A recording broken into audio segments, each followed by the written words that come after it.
Hi friends, good morning. இன்னைக்கு நம்ம இந்த வீடியோல ரொம்ப இம்பார்ட்டன்டான டாபிக். சோ எல்லா क्वेश्चन பேப்பர்லயும் இந்த டாபிக்ல இருந்து கண்டிப்பா क्वेश्चंस கேட்பாங்க.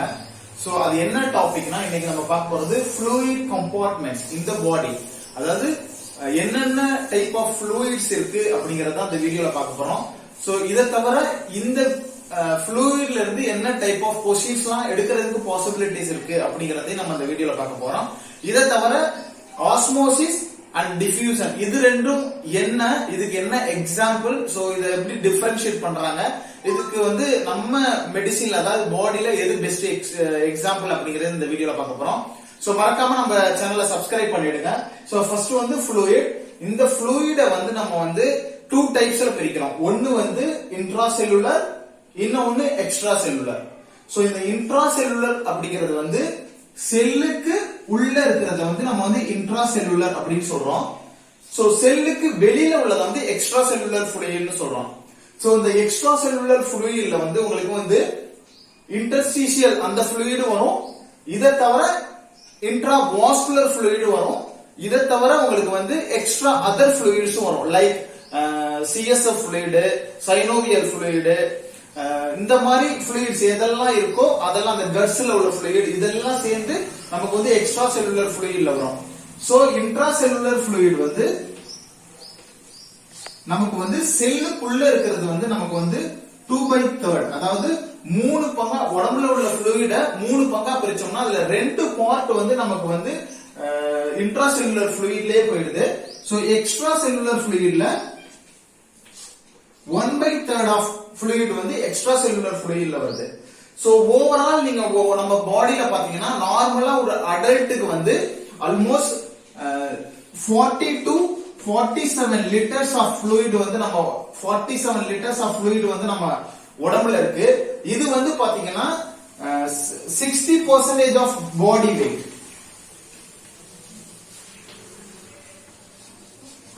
சோ இந்த 40 ல இருந்து 47 லிட்டர் நமக்கு 60 டோட்டல் பாடி வெயிட்ல 60% பாடி வெயிட்ல இருக்கும். 60% பாடி வெயிட் நம்ம இந்த 2/3 1/3 அப்படின்னு எடுத்தோம்னா அந்த 60% பாடி வெயிட்ல இது பாத்தீங்கன்னா இன்ட்ராசெல்லுலர் 40%, இது 20%. உங்களுக்கு அது பாடி வெயிட், அதாவது 60% பாடி வெயிட்ல 40% இன்ட்ராசெல்லுலரும் 20% எக்ஸ்ட்ரா செல்லுலர் fluid பாடி வெயிட்லயே வந்துருது. சோ இந்த 20% பாடி வெயிட்ல உங்களுக்கு என்னென்ன வரும்னா 15% இன்ட்ராவாஸ்குலரும் 5% உங்களுக்கு பிளாஸ்மா அண்ட் அதர் fluidsலயும் வந்துரும். சோ இதுதான் இது. சோ இத தவிர உங்களுக்கு வேற என்னன்னா இன்ட்ராசெல்லுலர் fluidல அதாவது செல்லுக்குள்ள இருக்க fluidல முக்கியமான அந்த கேட்டையான் என்னன்னு பாத்தீங்கன்னா பொட்டாசியம். செல்லுக்குள்ள இருக்கிற உங்களுக்கு அந்த கேட்டையான் என்னன்னா பொட்டாசியம். சோ செல்லுக்குள்ள இருக்க அந்த அயனான் என்ன அப்படின்னா சல்பேட். சோ இது ரெண்டும் உங்களுக்கு கேட்பாங்க. செல்லுக்கு வெளியில அதாவது எக்ஸ்ட்ரா செல்லுலர்ல உள்ள கேட்டையான் உங்களுக்கு பாத்தீங்கன்னா சோடியம். செல்லுக்கு வெளியில உள்ள அந்த அயனான் குளோரைடு. சோ இது ரெண்டும் உங்களுக்கு கேட்பாங்க.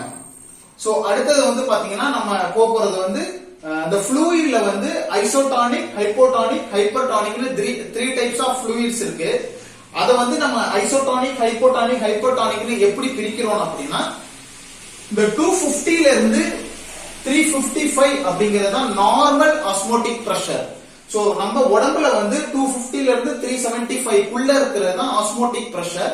சோ இந்த பிரஷருக்குள்ள நம்ம பாடியில பிரஷர் மெயின்டைன் ஆகும், ஆஸ்மோட்டிக் பிரஷர் மெயின்டைன் ஆகும்.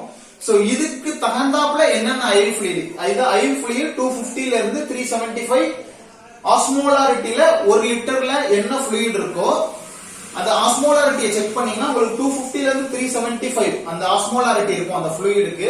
சோ அந்த மாதிரி fluid நம்ம ஐசோடானிக்னு சொல்றோம். சோ இந்த ஐசோடானிக்ல என்னென்ன வரும்னா normal saline, ringer lactate, plasma, starch and albumin. இந்த ஆல்புமின்ல எல்லா ஆல்புமின் 5%, 10%, 20% இது எல்லாமே உங்களுக்கு ஐசோடானிக்ல வந்துருது.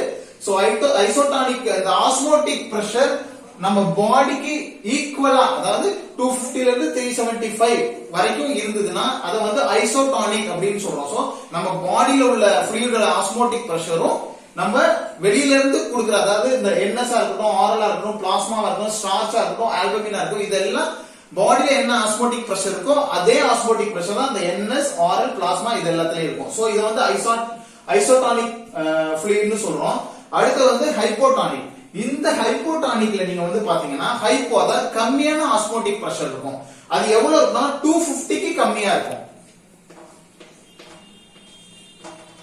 250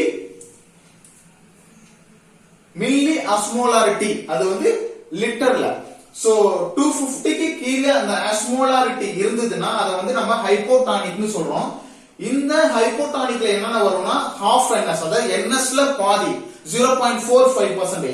சோ half NS 5% dextrose, இது வந்து பாத்தீங்கன்னா உங்களுக்கு ஹைப்போடானிக்ல வரும்.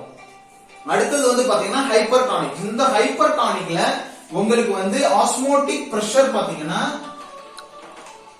375 விட அதிகமா இருக்கும். இந்த அதுல ஆஸ்மோலாரிட்டி, அந்த ஃப்ளூயிட் ஆஸ்மோலாரிட்டி செக் பண்ணீங்கன்னா அது வந்து ஹைப்பர்டானிக்ல இருக்கும், அதாவது 375க்கு மேல இருக்கும். இதுல வந்து என்னென்ன வருதுன்னு பாத்தீங்கன்னா 3% NS, half DNS, 5% dextroseோட RL இருக்கிறது.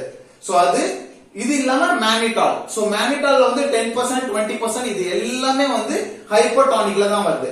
சோ இதெல்லாம் தான் உங்களுக்கு வந்து क्वेश्चंसல கேட்பாங்க. இப்போ ஓவர் வியூவா நம்ம வந்து ஒரு திருப்பு நம்ம வந்து சொல்லிடலாம். இந்த ஃப்ளூயிட் கம்பார்ட்மெண்ட்ல என்னென்ன கேட்பாங்க, முதல்ல வந்து இன்ட்ரா செல்லுலர் அப்படின்னா என்னன்னு கேட்பாங்க, எக்ஸ்ட்ரா செல்லுலர்னா என்னன்னு கேட்பாங்க.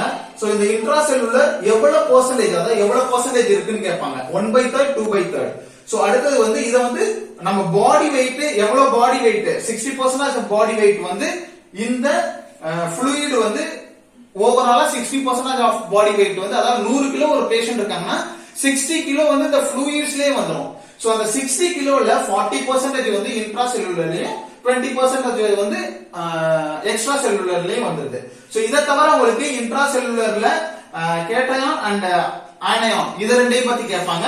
பொட்டாசியம் சல்பேட், இது தவிர எக்ஸ்ட்ரா செல்லுலர்ல சோடியம் அண்ட் குளோரைடு. சோ இத வந்து கேட்டயான், இது வந்து ஆனயான். சோ இதுல வந்து எக்ஸ்ட்ரா செல்லுலர்ல கேட்பாங்க.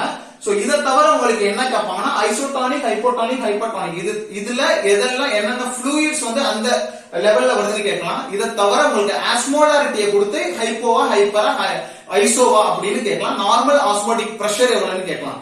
சோ இதுதான் இந்த இதுல இருந்து கேட்பாங்க. சோ அடுத்தது வந்து நம்ம வந்து அந்த டிஃபியூசன் ஆஸ்மோசிஸ், இதுக்கு என்ன டிஃபரன்ஸ், அது எப்படி வந்து நம்ம வந்து எக்ஸாம்ல கேட்பாங்கறதையும் பார்க்கலாம். சோ இந்த ஆஸ்மோசிஸ்லயும் டிஃபியூஷன்ல இருந்தும் நிறைய क्वेश्चंस கேட்பாங்க. அதான் நிறைய டைம் எக்ஸாம்ல கேட்டிருக்காங்க क्वेश्चन. சோ இது வந்து கேண்டிடேட் வந்து என்ன பண்ணுவாங்கன்னா கன்ஃபியூஸ் ஆயிடுவாங்க. டிஃபியூஷன் என்ன, ஆஸ்மோசிஸ்னா என்ன அப்படின்னு ஒரு கிளியர் கட் அந்த டெஃபினிஷன் தெரியாம அத வந்து அட்டெண்ட் பண்ணாம வந்துருவாங்க. சோ இது ரொம்ப சிம்பிள். இதுல இருந்து மேக்ஸிமம் क्वेश्चंस எப்படி கேட்பாங்கன்னா டிஃபியூசன், ஆஸ்மோசிஸ் அப்படின்னா டைரக்டா என்ன அப்படின்னு ஒரு क्वेश्चन கேட்கலாம்.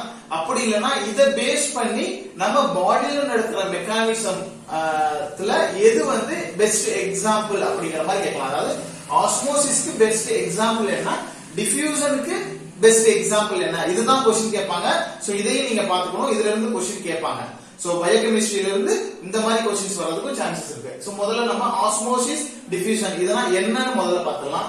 சோ ஆஸ்மோசிஸ வந்து நம்ம வந்து தமிழ்ல என்ன சொல்றோம்னா சவ்வூடு பரவுதல் அப்படின்னு சொல்றோம். சோ அதாவது இடையில வந்து ஒரு சவ்வு, அதாவது ஒரு செமி பெர்மியபிள் மெம்பர்னை வச்சு ஒரு லிக்விட் ஃபார்ம்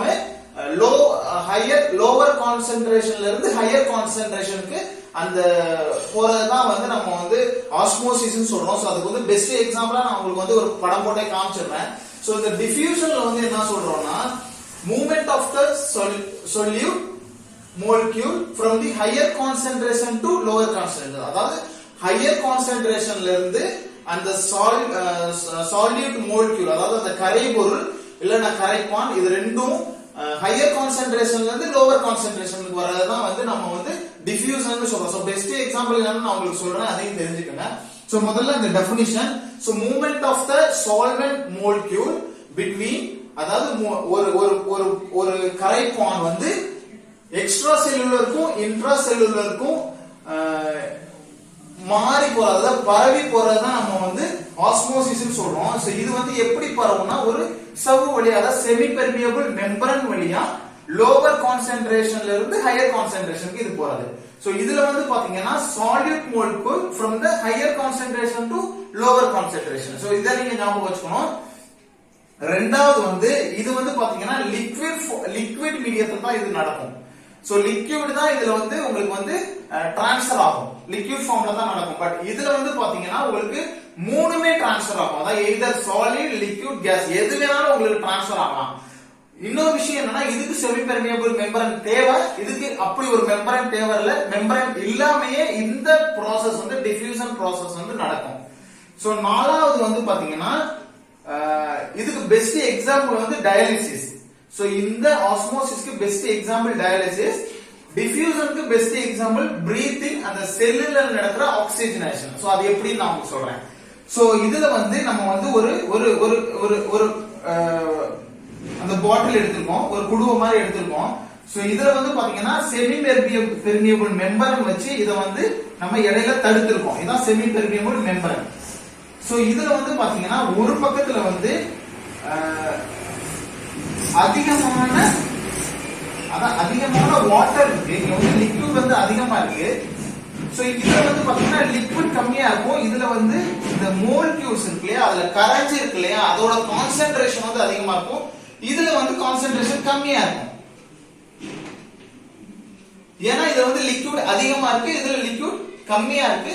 பட் இதுல கான்சென்ட்ரேஷன் அதிகமா இருக்கும். அந்த எந்த பொருள் கரைஞ்சிருக்கோ, அதாவது அந்த சால்யூட் மோலிக்யூல் எது கரைஞ்சிருக்கோ அது வந்து இதுல அதிகமா இருக்கும். சோ இப்படி அதிகமா இருக்கப்ப என்ன பண்ணும்னா இந்த செமி பெர்மியபிள் மெம்பரன் வழியா இதுல உள்ள லிக்விட் வந்து இந்த இது வழியா வந்து, அதாவது செமி பெர்மியபிள் மெம்பரன் வழியா வந்து இந்த வாட்டர் வந்து இங்கே அதிகமாகி, சோ இது ரெண்டும் சமமா வர அளவுக்கு இந்த ப்ராசஸ் நடக்கும். செமி பெர்மியபிள் மெம்பரன் வழியா இந்த லிக்விட் அதிகமான கான்சென்ட்ரேஷன், அதாவது ஹையர் கான்சென்ட்ரேஷன் உள்ள சைடுக்கு லோவர் கான்சென்ட்ரேஷன்ல இருந்து ஹையர் கான்சென்ட்ரேஷன் உள்ள அந்த பகுதிக்கு வந்து லிக்விட் வந்து டிரான்ஸ்ஃபர் ஆறதான் நம்ம வந்து டயாலிசிஸ் சொல்றோம். சோ இது எப்ப வரைக்கும் நடக்கும்னா ரெண்டு பக்கமும் ஆஸ்மோட்டிக் பிரஷர், அந்த பிரஷர் வந்து மெயின்டைன் பண்ற வரைக்கும் இந்த ப்ராசஸ் நடக்கும், இந்த டயாலிசிஸ். சோ இததான் நம்ம டயாலிசிஸ் சொல்றோம். சோ இந்த டிஃப்யூஷன்ல வந்து பாத்தீங்கன்னா உங்களுக்கு என்ன நடக்கும்னா, சோ பிரீத்திங், சோ இது பெஸ்ட் எக்ஸாம்பிள் பிரீத்திங். இது என்னன்னா அதாவது செல்லுல வந்து ஆக்சிஜன் கம்மியா ஆயிடுச்சுன்னா நம்ம உடம்புல இருந்து, அதாவது பிளட்ல இருந்து அந்த ஆக்சிஜனை செல்லுக்கு அது எடுத்துக்கும். சோ அததான் வந்து நம்ம வந்து டிஃப்யூஷன், அதாவது டிஃப்யூஸ் ஆகும், ஒரு அதுல செல் வழியா போயிட்டு ஆக்சிஜன் வந்து கரெக்ட் பண்ற வரைக்கும் இது வந்து அந்த டிஃப்யூஷன் நடக்கும். சோ இததான் நம்ம வந்து டிஃப்யூஷன் சொல்றோம். இன்னொரு பெஸ்ட் எக்ஸாம்பிள் என்னன்னா, சோ ஒரு கிளாஸ்ல வந்து நீங்க வந்து வாட்டரை எடுத்து அதுல வந்து நீங்க மில்க் ஒரு 10 ml ஊத்துனீங்கன்னா, சோ அது வந்து அதுல வந்து டைலூட் ஆகும். சோ டைலூட் ஆகி அது வந்து ஃபுல் அந்த டிஃப்யூஷன் வந்து நடக்கும். சோ அது வந்து அதுல டைலூட் ஆகி எப்போ வரைக்கும் நடக்கும்னா இந்த மில்க் வந்து அதுல ஃபுல்லா டைலூட் ஆற வரைக்கும், அதாவது ஃபுல்லா கரையிற வரைக்கும் அந்த டிஃப்யூஷன் நடக்கும். சோ அதுதான் டிஃப்யூஷன் சொல்றோம். சோ இதுதான் டிஃப்யூஷனுக்கும் ஆஸ்மோசிஸ்க்கும் உள்ள டிஃபரன்ஸ். சோ ஆஸ்மோசிஸ்க்கு பெஸ்ட் எக்ஸாம்பிள் டயாலிசிஸ், இதுக்கு வந்து பிரீத்திங், அப்புறம் செல்லுல நடக்கிற ஆக்சிஜனேஷன், இதெல்லாம் வந்து பெஸ்ட் எக்ஸாம்பிள். சோ இதுல வேற ஏதாவது உங்களுக்கு டவுட்னா நீங்க क्वेश्चनல அந்த கமெண்ட் பாக்ஸ்ல கேட்கலாம், கண்டிப்பா நான் உங்களுக்கு சொல்றேன். மறக்காம நம்ம சேனலை சப்ஸ்கிரைப் பண்ணிடுங்க, உங்க ஃப்ரெண்ட்ஸுக்கும் ஷேர் பண்ணுங்க. வேற ஏதாவது ரிலேட்டடா உங்களுக்கு வந்து அந்த லெசன் வேணும், கிளாसेस வேணும்னா கண்டிப்பா என்னோட கமெண்ட் பாக்ஸ்ல சொல்லுங்க, நான் உங்களுக்கு எக்ஸ்பிளைன் பண்றேன். இதுல ஏதாவது டவுட்னாலும் நீங்க கேட்கலாம். Thank you so much.